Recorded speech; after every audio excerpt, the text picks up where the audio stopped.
Celestia Quixis builds a documentary series the way a prosecutor builds a case, except the evidence keeps fighting back, the AI collaborator keeps hallucinating, and T-Mobile apparently thinks backhaul degradation is just another word for vibes.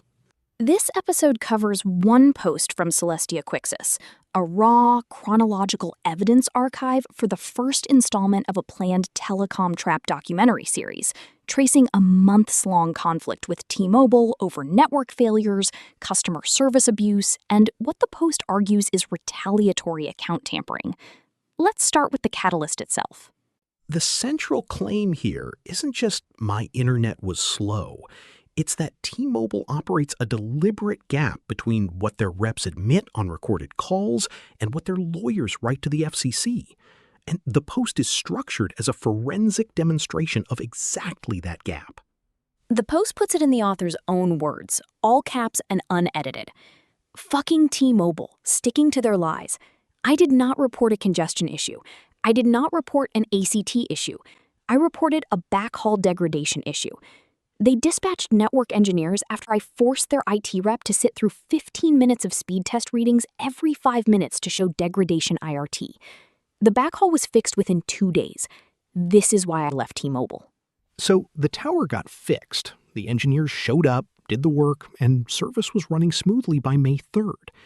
The reason for leaving wasn't the outage. It was everything that came after being right about it.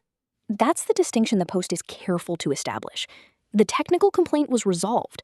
What followed was a pattern the post documents in detail.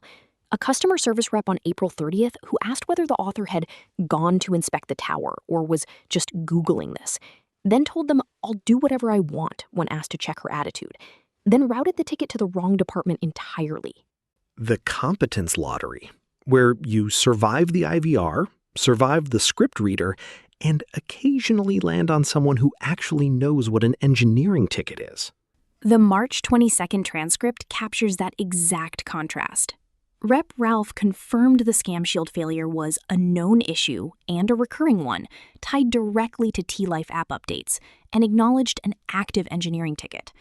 The post then juxtaposes that admission against T-Mobile's FCC response, which makes zero mention of the rolling outage, the T-Life update, or the network engineering escalation, replacing all of it with boilerplate language about localized network congestion. Congestion is doing a lot of heavy lifting in that FCC letter. Congestion requires no fix, no dispatch, no accountability. Backhaul degradation requires all three, which is probably why one of those words appears in the letter and the other doesn't. The post also documents what it characterizes as retaliatory account tampering. On May 7th, a full week after the formal complaint against the April 30th rep was filed, the author's voicemail account settings were wiped, forcing a set up your voicemail prompt. A T-Mobile rep attempted to attribute this to the April 30th network reset. The post argues this is technically impossible. Provisioning notifications don't queue for 7 days. The voicemails that were destroyed included saved messages the post identifies as documentation of medical blacklisting, timestamped audio from healthcare regulators and adult protective services.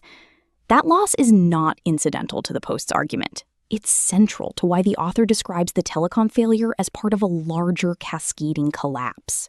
And then T-Mobile sent their FCC response letter, dated July 10th, postmarked July 14th, with a 10-day reply window.